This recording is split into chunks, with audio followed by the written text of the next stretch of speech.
Okay, welcome back to part 3 now.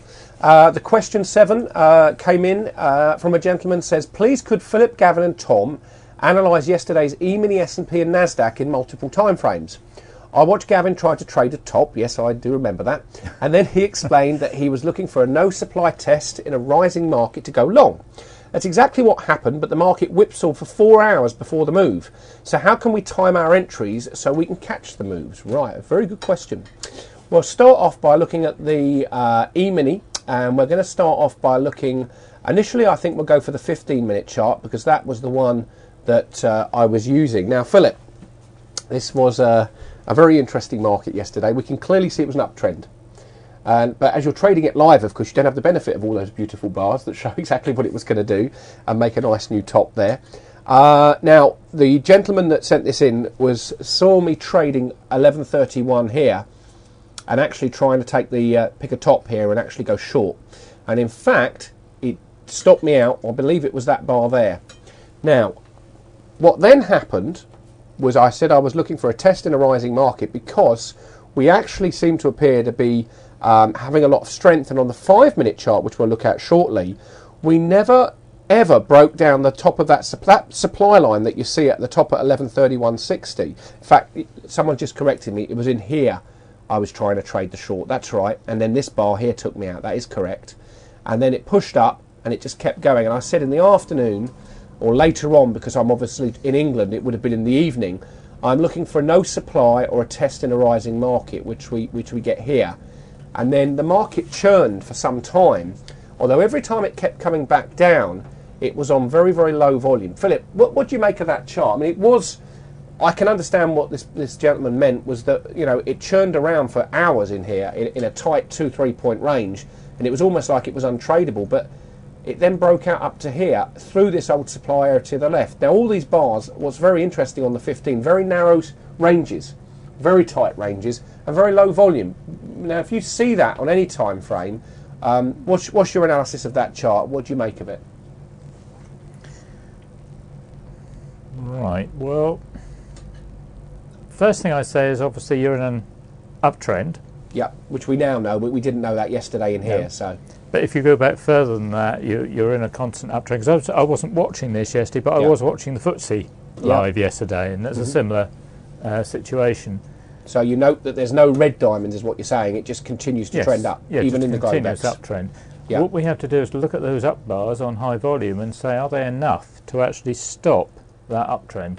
And that trend's been in place now for quite some time. That first one that you've got highlighted there, certainly some weakness on there because it's closed in the middle. So there's supply there. That's what I was with Sebastian at the time, and we really thought on the 5-minute chart we were going to get some no demand. Yes. When we shorted it, just so you know, it did come off down to 11.26.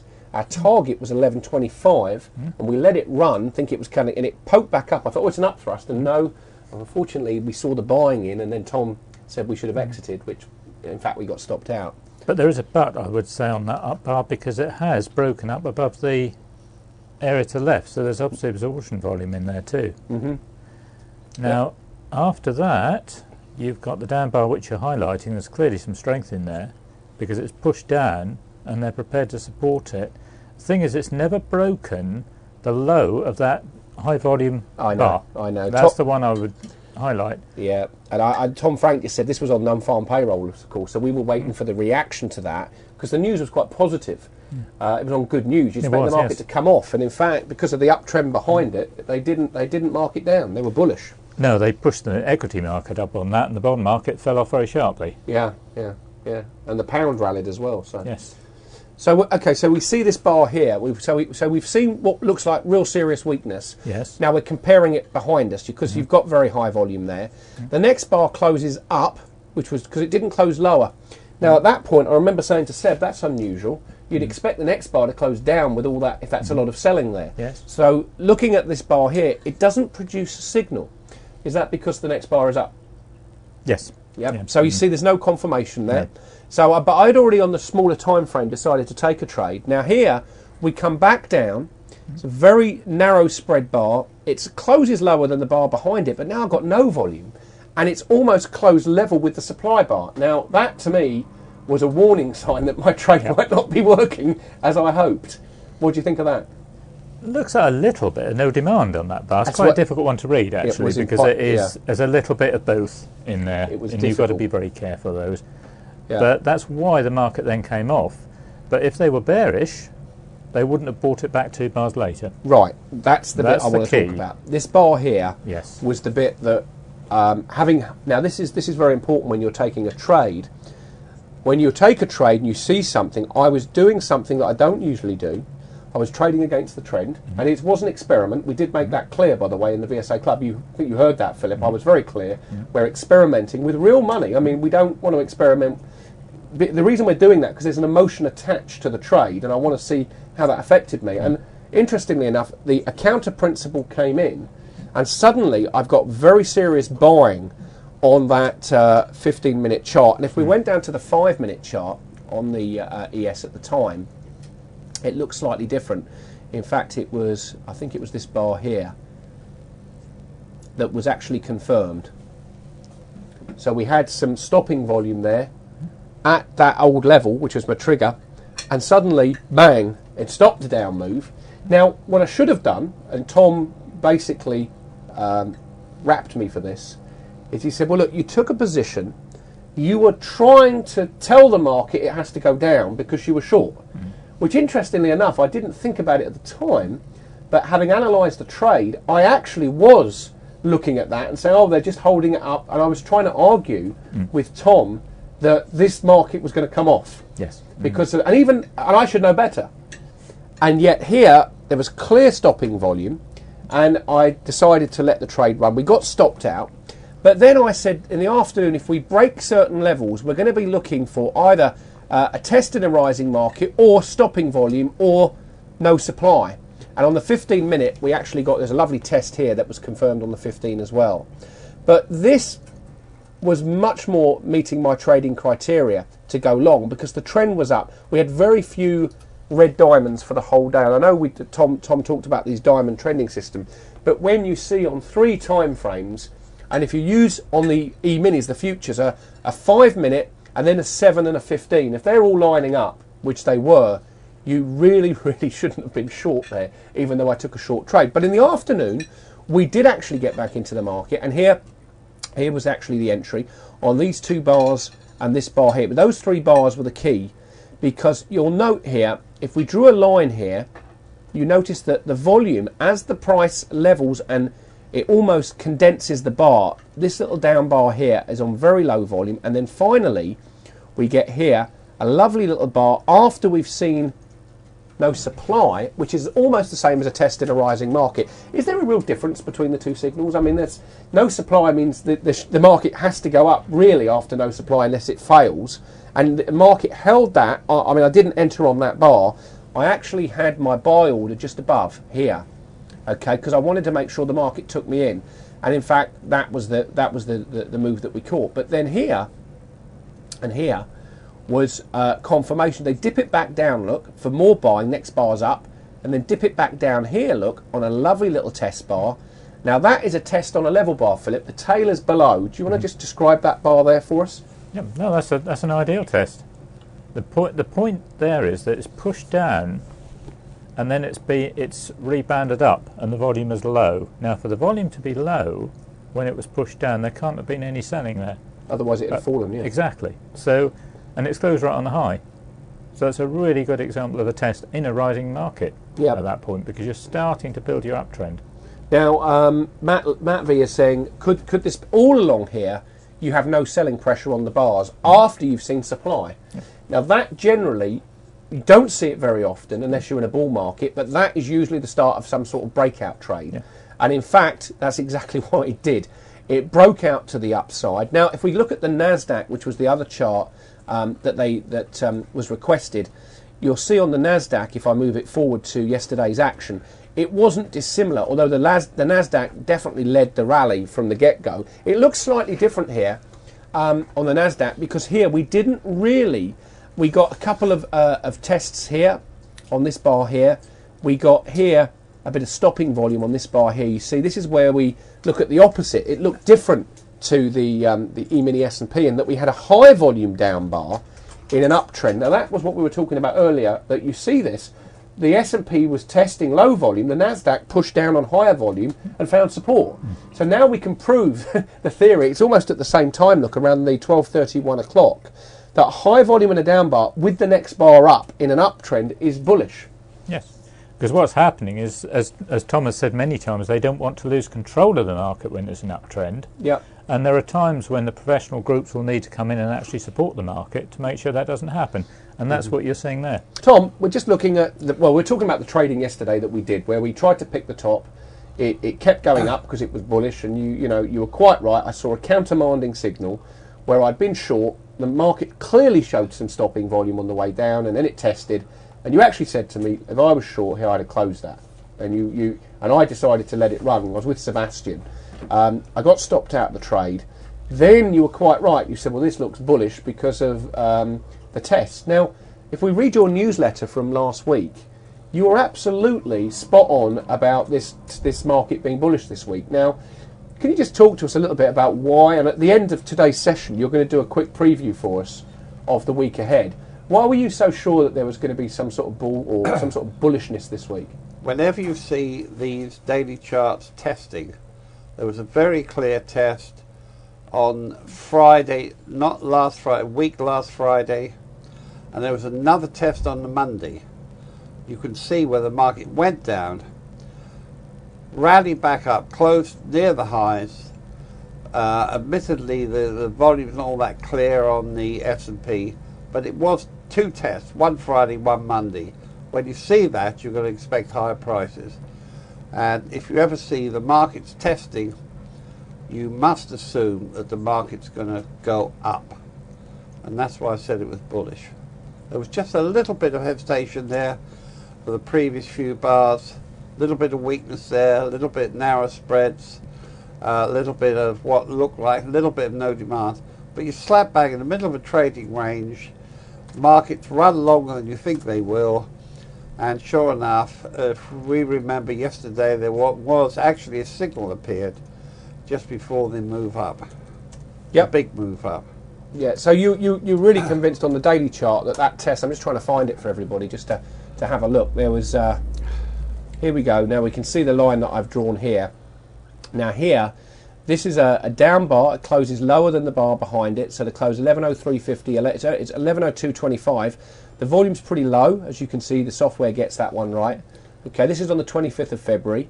Now we were broken, we've got through this old trading range, we've come back down. It does actually automatically produce one of your signals, Tom, and sure enough, we were in an uptrend, so that's where you'd expect to see it. You know, we're trending up. We found strength in the background, look, right behind us over here. See this bar here? Yeah. And this bar here. And then there's the test that Tom's talking about. And now we're trending up again. Now, what be very interesting, the start of next week and what we're going to see, because we're right at a very important area of resistance at about 11.50, which would be psychological. So it'll be interesting to see, Philip, if we get up there. The FTSE's already making new highs, isn't it? So well, the FTSE is absolutely level with the previous high, which I think was in December. So it's going to be up there. Now remember, good. that's Friday afternoon. Mm-hmm. You know what Tom says about Fridays. Yeah. There is a newsletter coming out, I recorded this morning, which it identifies the actual action on the S&P 500. Oh, well, perhaps we'll set, rather than get you to redo the whole thing, we'll send everybody here the newsletter as well. Yes. Yeah. Yeah. We'll Gavin, could I just ask if you've got a trend line on there which you've just drawn? Yep. That uptrend line. Yep. What would happen if you turned that into a trend channel? That was the one. Now, the reason I had my old trend channel in place because we broke out of it and found support. But if we now do as Philip has suggested, and we remember we're going to take the first two lows, which is where the test is, and here, and we're going to let go, and it's going to take the intersecting high. Well, that's perfectly good. In fact, any of those bars behind it would be good as well. Yes, very good. Yeah, not bad. And there we can see, look, now that's where we're at. We're right up at the top of the channel, and if you look, the line intersects here are right along 11.50, so you'd almost expect it to go and have a go at that, wouldn't you? But if it's going up on low volume, ladies and gentlemen, I would be very surprised to see that go through there. Now, if it does break through on some high volume and tests, that's very bullish, isn't it, Philip? Yes, it is, yes. Yeah, we would be taking a view in the club then, the VSA club, that's something now to start looking at breakout trades. You have to let the story unfold. It's highly likely that that market's going to go up and probably penetrate that top trend line. Then you become overbought, and you're vulnerable, very vulnerable then to professional groups or players coming in and want to take some profit. But if they're still bullish, as you said, they might test. But you must let the story unfold. Yep, I agree. Don't rush in at the moment. You see, if you're chasing or buying anything, you're chasing the price. Exactly. The best place to buy is on down bars, as we always say, and of course you can see that here. And again, if you'd have listened to Tom at the beginning of the week and been long on the S&P, some of the stocks as well, you know, you can see here, listen to his newsletters because the market went from the close there of 1102 up to 1136, a 34-point move in the S&P. Because of that. So that's very, very important. Okay, let's go to the next question. And we just looked at that. Please have a look at the chart of the Japanese yen against the US dollar. It's been trading up and I am long from the test on the 4th of March at 4 p.m. Eastern. Please comment on the ultra-high volume bar at 8:20 a.m. New York time, followed by multiple tests. Okay, that's the actual chart. And I've actually pulled that up in Trade Guider, actually, so we can see that. And it's let me see if I can find it here. Actually, I think it's under my Forex chart, so just bear with me.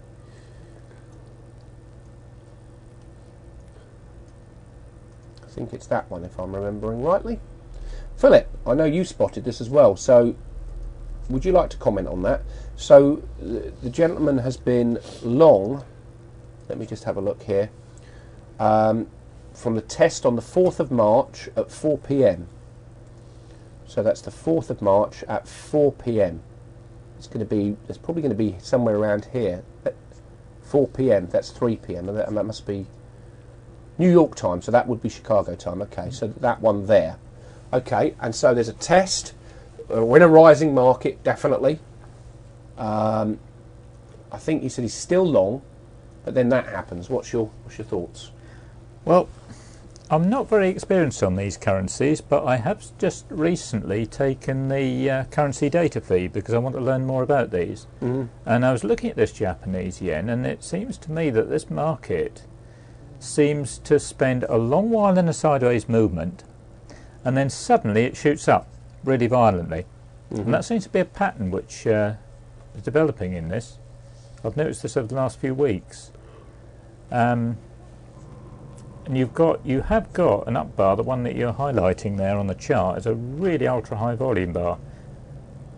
It has been tested 3 bars later. You can see we've got a down bar. Let's just focus. This is the gentleman's question was he's long and he's come down, obviously seen that. Mm-hmm. I can't really comment on the last bar, that's unusual. Brad, if you want to type in here, mate, anything that you see here, I know you are a Forex trader and you're a Forex mentor, but this is interesting because that did test and it then continued to go up.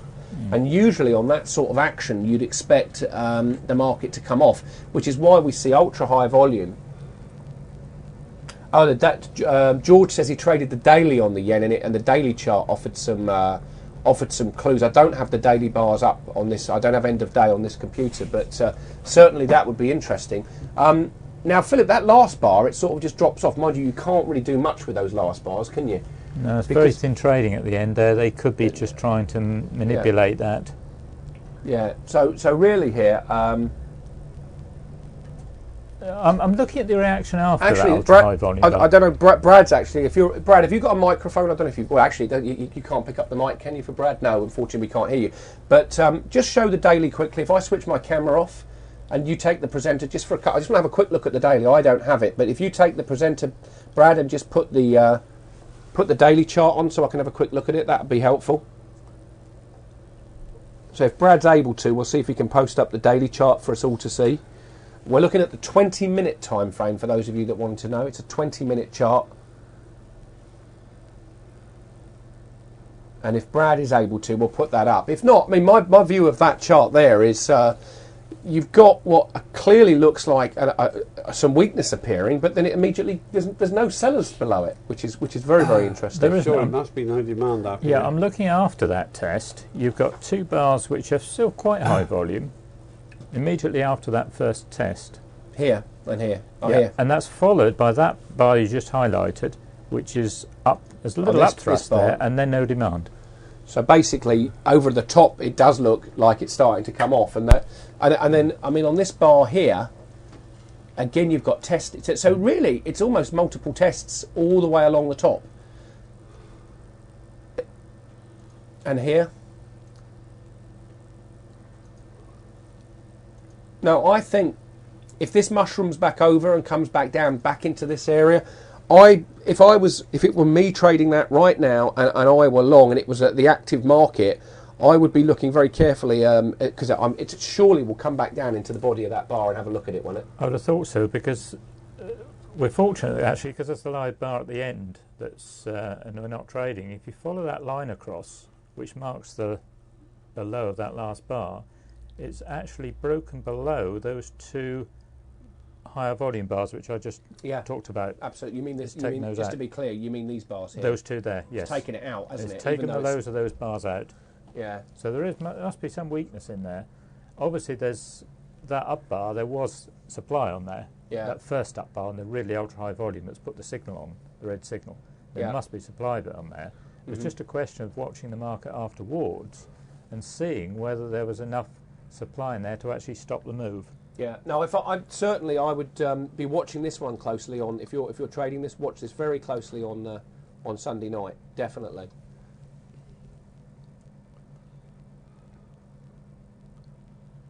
Okay. Right.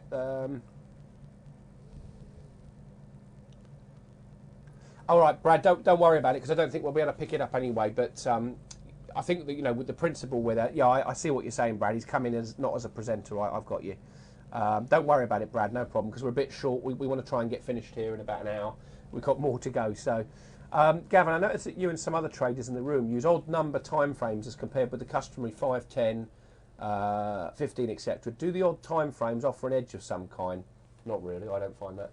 I just use the normal 5s, and I use 3, 5, 7 and 9, and that's really because somebody did show me that very early on in my trading days. But time frames, Tom, there's no benefit to using an odd number time frame to it. I mean, with a stop there definitely is. You put your stops on odd numbers. You don't want to put them on the round numbers because the herd will always use round numbers. The thing is, with a computerized program, it's very, very easy for you to test this. Try the different time frames, and maybe you may find something we've missed. Like we look at a 9-minute, don't we? That's not bad. It's interesting. But just try the different time frames and see how you feel about it. Yeah, I think it comes to personal style, doesn't it? Personal preference. I think so. I personally found that by practicing with different time frames, going to a 1 minute, a 2 minute, a 5, trading intraday, you become comfortable with certain time frames. What I do all the time though is when I'm trading, I'm always using the scanner. And if you look here, I'm able to, when I trade, I will take actually a picture of my trading setup at home so you can see it. But you can see here I've got all of these different time frames that I look at on the different contracts. Okay, there's the NASDAQ, the 1, 2, that's the one I traded in New York, so you can see what I was looking at. I was really focused on 5 time frames, as you can see. I entered on the 2 because I had to enter on the 2. There was very little time and I needed to see if the 15-minute was bullish, which it was. Then the 2 minute gave me the entry, and I was able to make my successful trade there. Erica, no, that'll be a pleasure. We'll have a look at that stock. Remind me at the end before we go. We'll have a look at that. Alan Bowers, hello Alan. 90 is going to be a big number in the JPY, which it always is. Yeah, it will trade opposite the dollar index. Pleasure, Eric and Debbie. No problem there. Okay, all right. Let's go to the next PowerPoint slide, which we've done that one. Oh, right, okay. Well, this is one really for you, Philip, if we can find an example. What is the difference between a test and no demand? I watched Tom explain that true no demand has to have the majority of the body of the bar as an up bar. And then he said a test can be an up bar as well. Can you clarify that? yes. Well, the first point he made, no demand has to have the majority of the body of the bar as an up bar, is quite correct. Right, let me see if we can find a really good example. That's quite correct. Somewhere. Let me just go to... let me just think of something that's been trending down. Let's go to the GBP 4-hour chart. Okay, and let's see if we can find a decent no demand bar. Okay, I think we can here. Okay, So let's delete all my lines so you can see all this.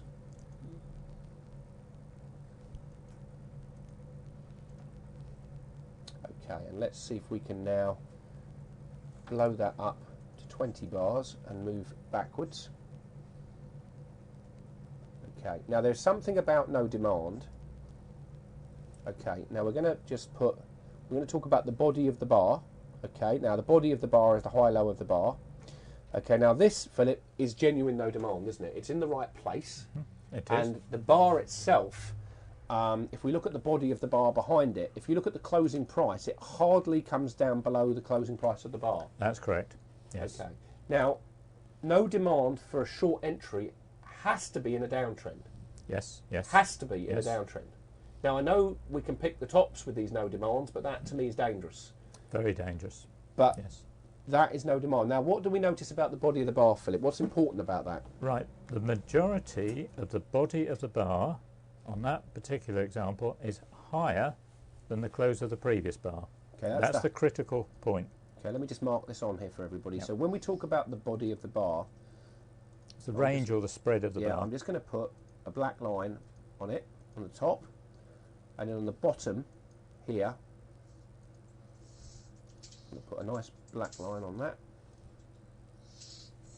Brad, I think you've got your mic open, mate, if you've come in as a presenter, because we're getting some background interference. Could you switch that off?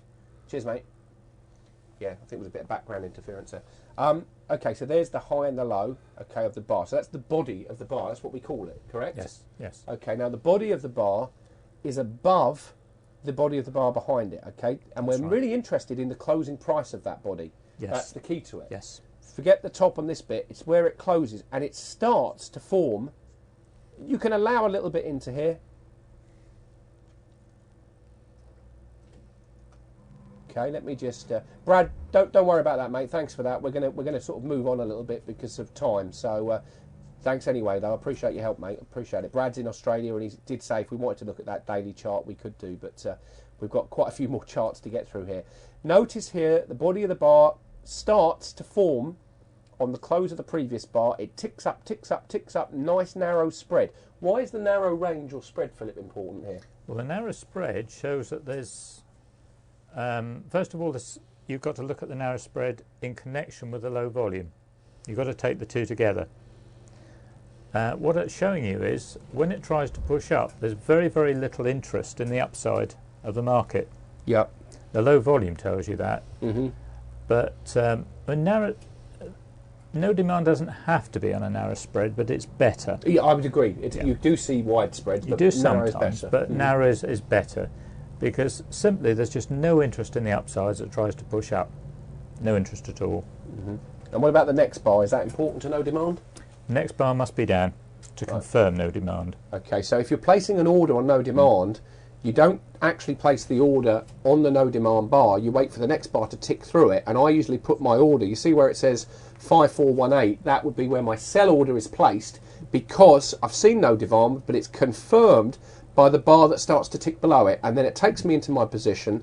And usually I will put a stop above the previous reaction point where I've seen unusual volume. In this case, probably up around here, about 50 pips away. And that's in fact bigger than that. That would be about 90 pips, but it depends on the chart. But that is no demand, and it's no demand because it's in the right place. Weakness in the background. Correct. All right? So that's no demand in the right place.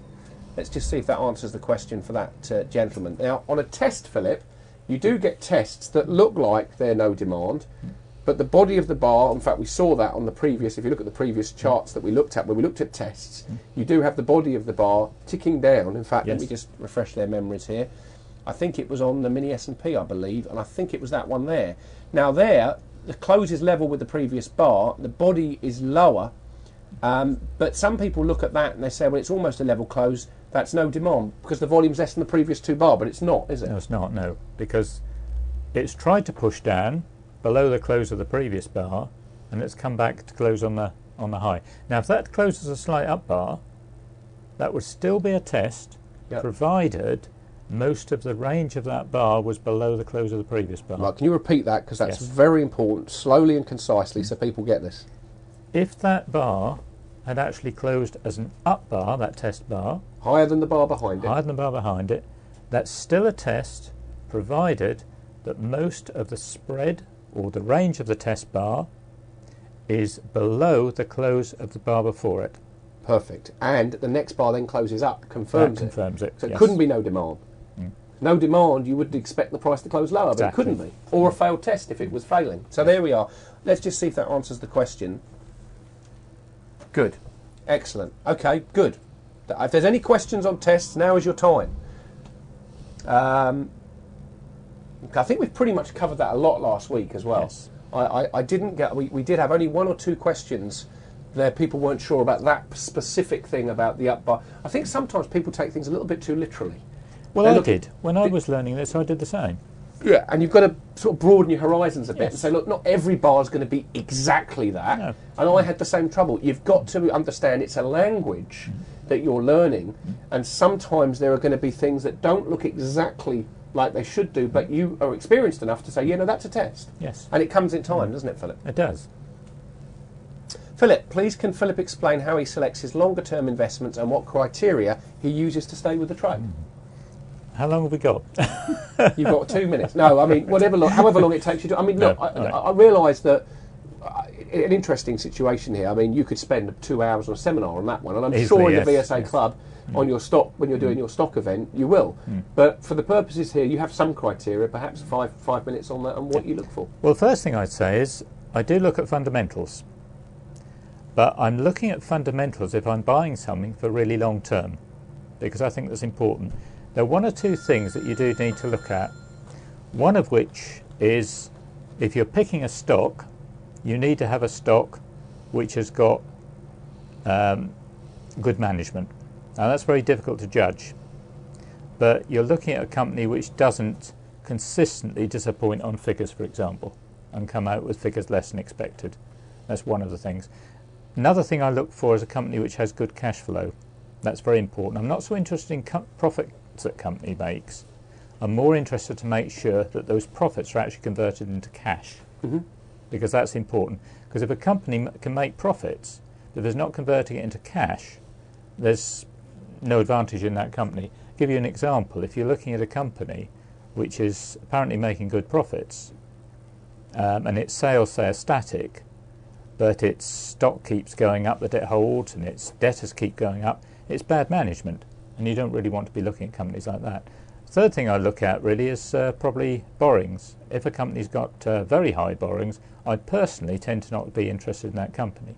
But that's a personal choice I make, and I exclude a number of stocks by doing that. Now other people may be prepared to accept companies with high gearing. In fact, if it's a strong bull market, you probably would be wise to do that. But recently I've felt that with the current situation in the economy, you don't want companies which have got huge borrowings, So because that is a drain. you're basically, I mean, we know that these hedge funds do a lot of fundamental research, and yet some stocks, you know, I remember Jim Cramer saying Fannie Mae blew out their earnings and their fundamentals were brilliant. Yes. and still yet the market collapsed. And so fundamentals are important, but how much does VSA confirm what you're looking for? Because you can have a fundamentally sound stock that it ticks all the boxes, and then you see the end of a rising market because all the analysts are bullish and the whole thing collapses. How do you deal with that? Do you use the chart to confirm? Well, definitely, yeah. Those are the first points that I would use, and that limits the amount of stocks I've then got to look at. What I then do is I go to the charts, and that's where I actually select my stocks from the number that I've got left.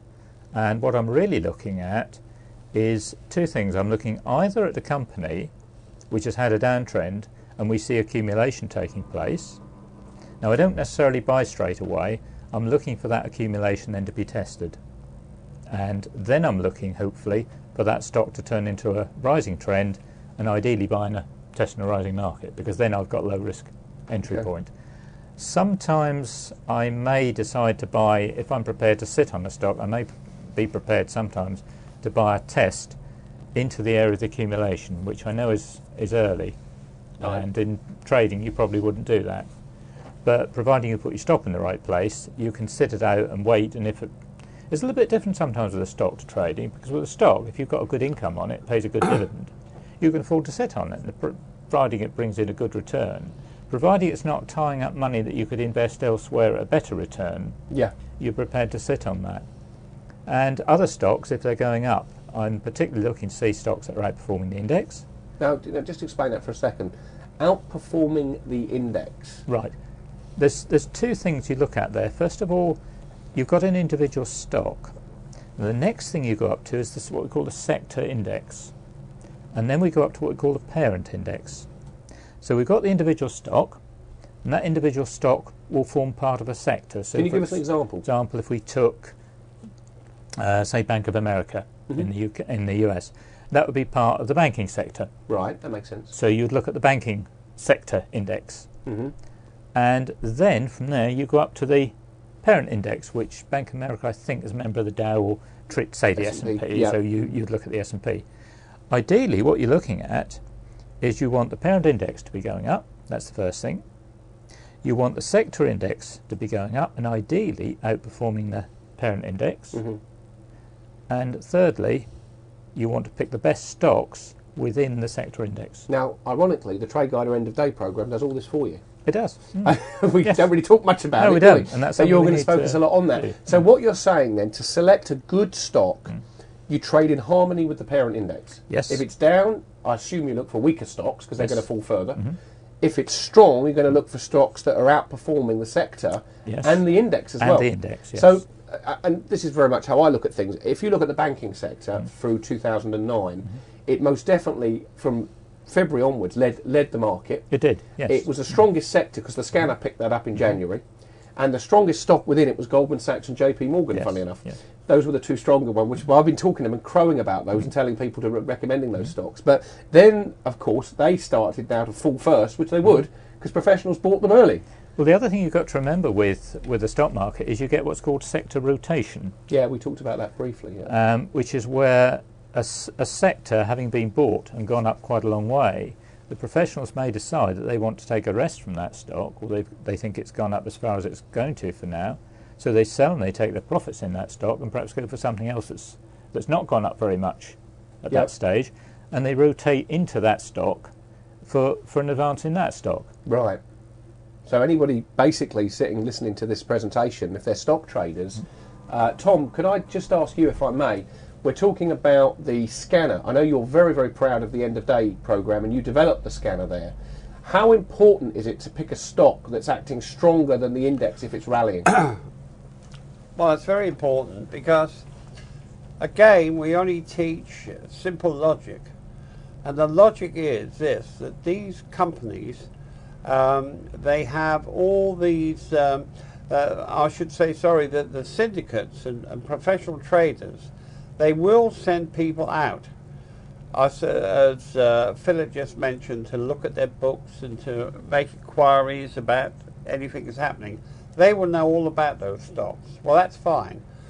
Now, their sentiment is then reflected in the parent index, because you will find that when the parent index falls a little, it may only fall 1 or 2 bars, you'll see that there are stocks refusing to fall or holding up.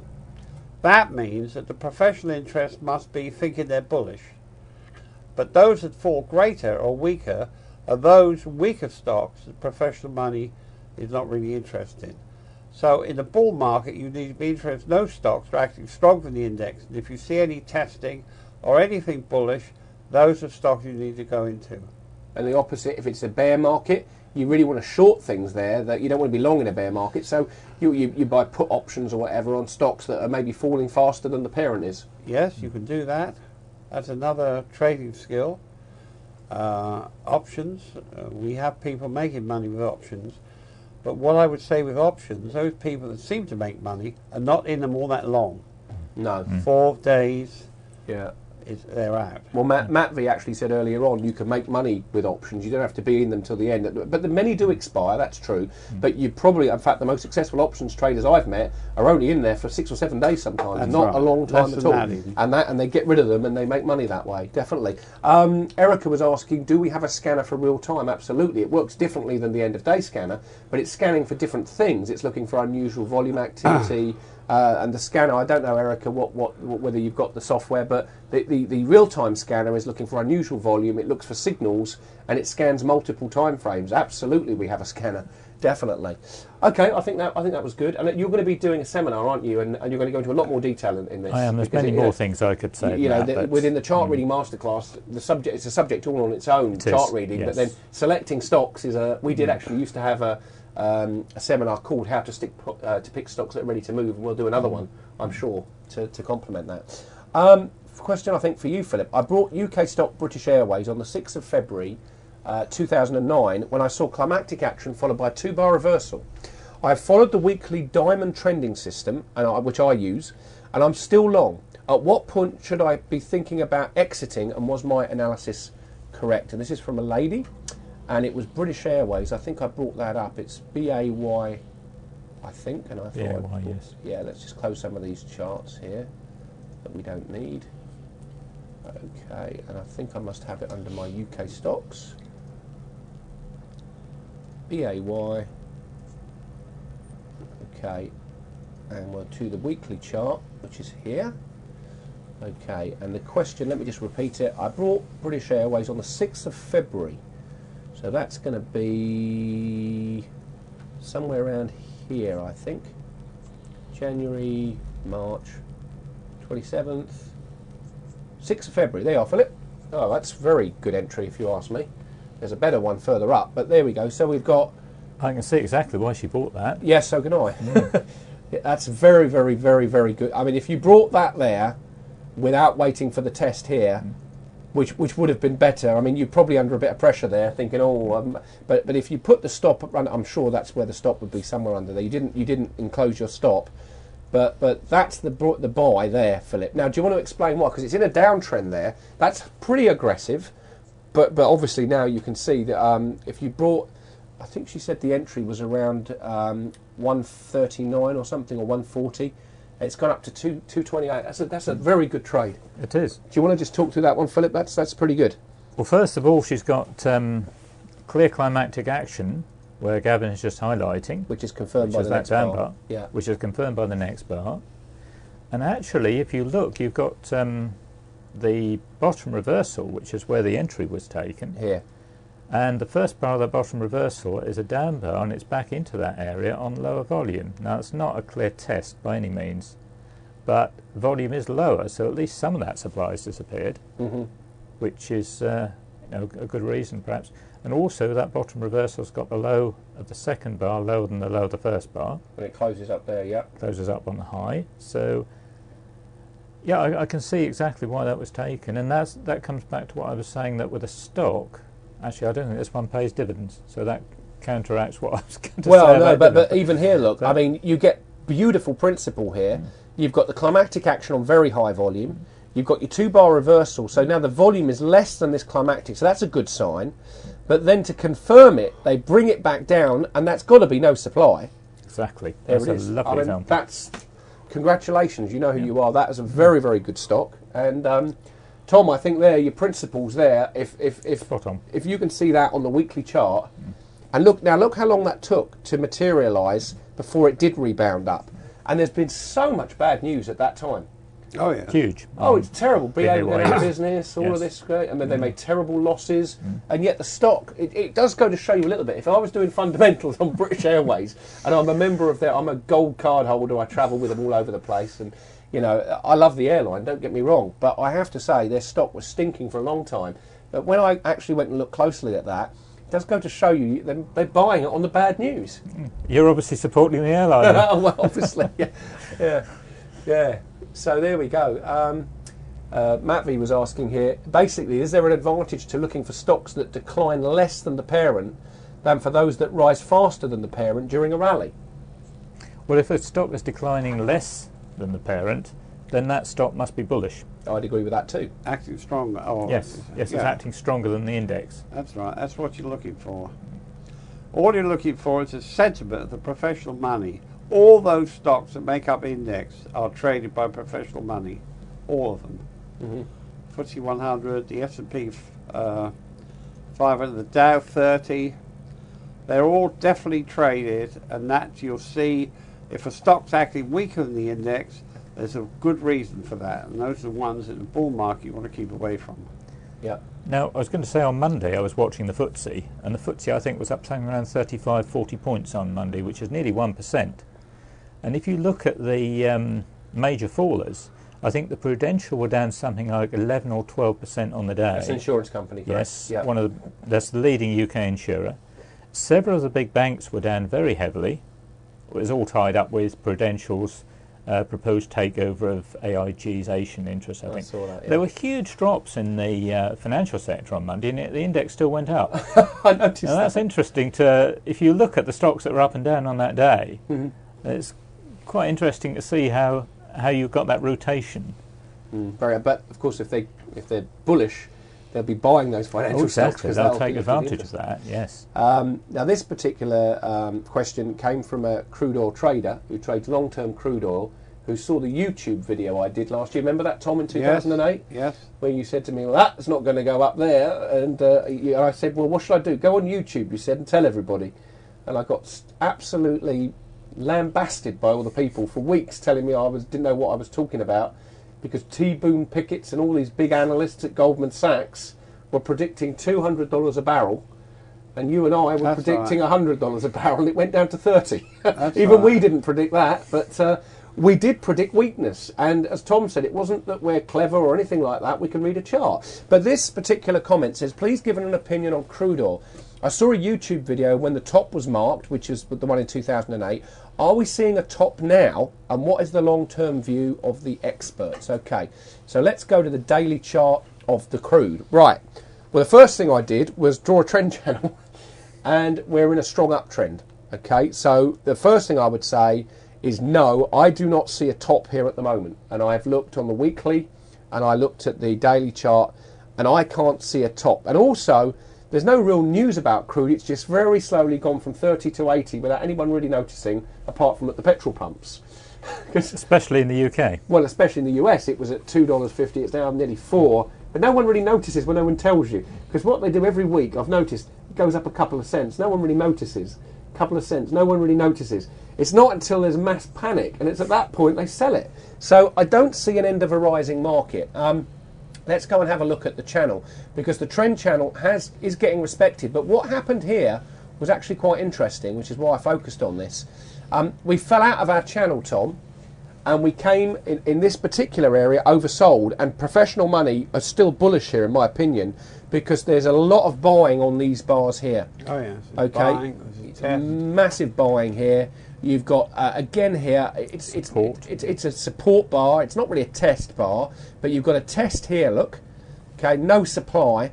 So I am actually bullish on crude at the moment, as my view of it. Tom, any comments here? Well, no, I think you're right. I think it is bullish at the moment. We just have to let the story unfold. We know that what's going to stop this market going up will be high volume and up bar. Yeah.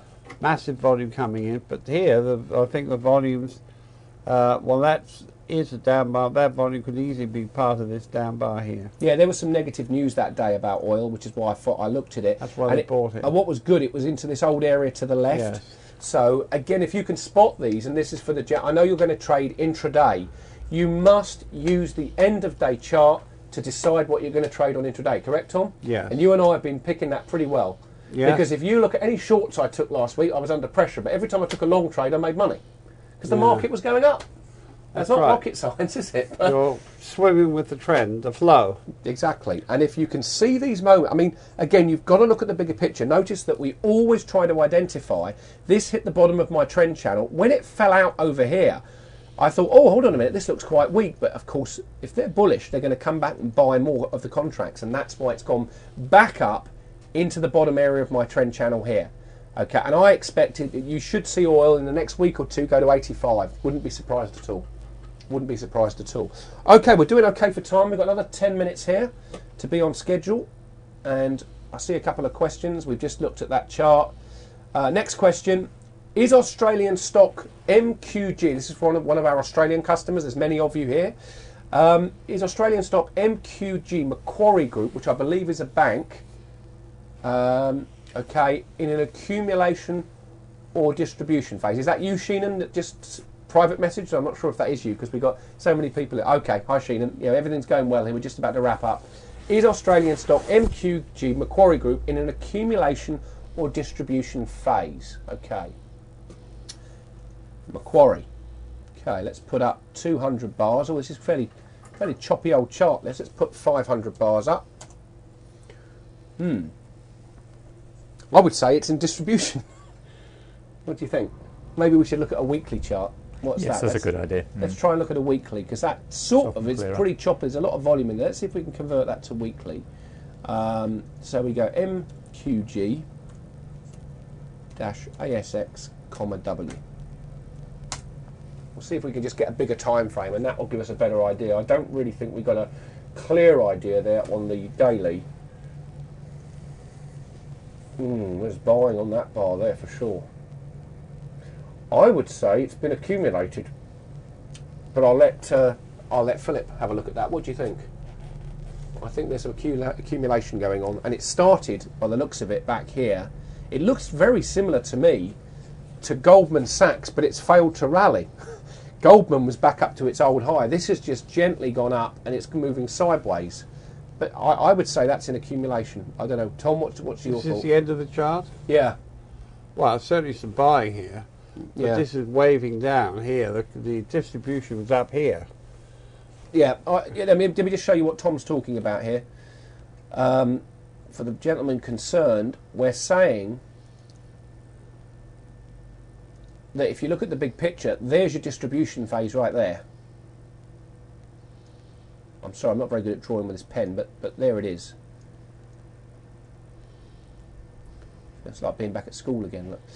But it's not very good, I'm afraid. But there you can see, there's distribution at the top. Look, here you come back up.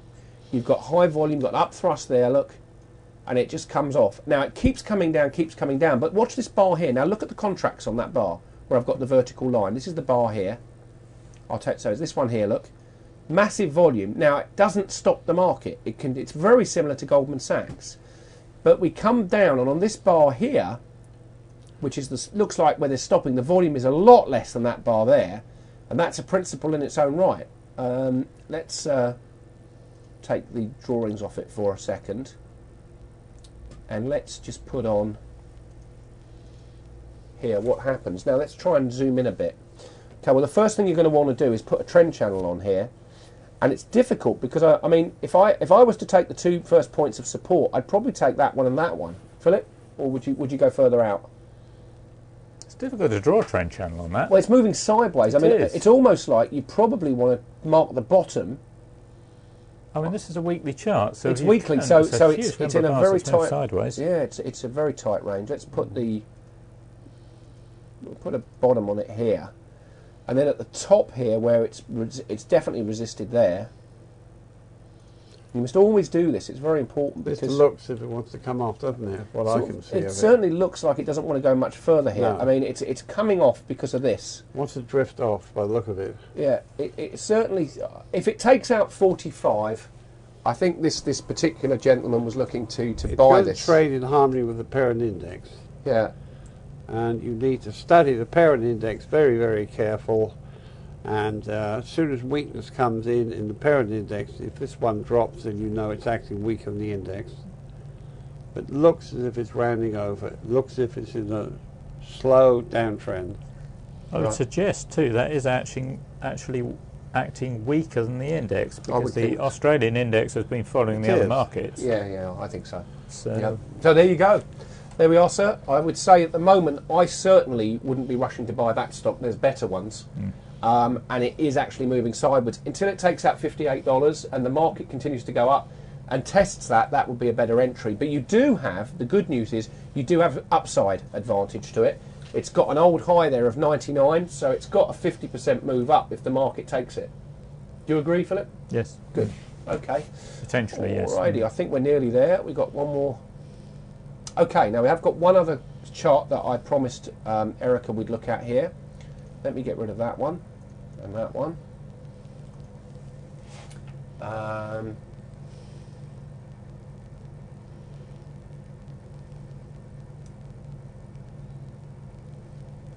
Okay, I'm assuming, Erica, that's a US stock, mRNA. and a daily, and we'll look at the weekly.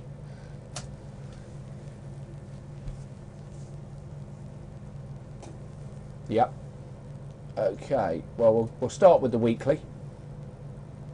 Ooh! Oh, dear me. This would be false data, that. I'm not sure, I don't know. I can't It's figure highly that out. unlikely that it's up for us at genuine. Well, it's showing massive volume on these bars. Now, I'd like to look at that with another data feed, but let's just assume for the moment that is correct. Quite low price, isn't it? So that may well be. You think that's real? I would think there's some news about this stock encouraging buyers. I would be very cautious here if that's real. I can't validate that data. So she bought it at 80 cents. So it has gone up. It's up at 1,000. But I mean, if that's genuine, Philip. I mean, they're holding it up at the moment, but That's only just because of the index. But I mean, you see this occasionally on some of these stocks. yeah, I mean, if that data is genuine, that looks extremely weak. Yeah, I That's wouldn't. not going anywhere. I'd be, Negative VSA principles all the way across. I would there. be very cautious. I would be Actually moving weaker a than stock. the index. Yeah, It's I mean the everything index. is It looks like negative. the index is holding this one up, and then whatever it's in, and Everything then about that is negative. well, yeah, there's nothing good about that. But it looks like it. They're trying to get people in to buy this stock. But just be very careful. I mean, at the moment, it's certainly been trending down. This is the sort of thing you're going to have to watch out for. Is you can see the same thing probably happen. Go and check the news on this stock, 10th of August 07 and 19th of October 07. Right, go and check that. And Matt V has just confirmed that Reuters data confirms this is real data. I would not be touching that stock as a buy, No. certainly. That's my view. Well, it's sort of penny Because stock, that- really, isn't it? It's like a penny stock, and what they do, they'll use news or anything to get you to buy it. It will go up a little bit, and then that's the bar that will catch you. So it may well be that there's not a lot of liquidity in that stock, which is why you're getting those spikes. That Yeah. can often happen on these smaller companies. Well, what they're doing, there'll be some news. It could be an email campaign that goes out. It could be something to encourage you to buy it. So it'll be news. It'll be positive. It'll be got to buy this, do this, and you can see by the very fact that the price spikes up and comes back down and holds. They're holding it up. They'll probably have some more news, and then bang, that'll come off. I don't like that at all. not that's got that far to come off. Well, it's got nothing, is it? It's nothing left. It's 80 cents, I think. If you've made 20% on that, I'd be very happy with it. Yes. Thanks very much.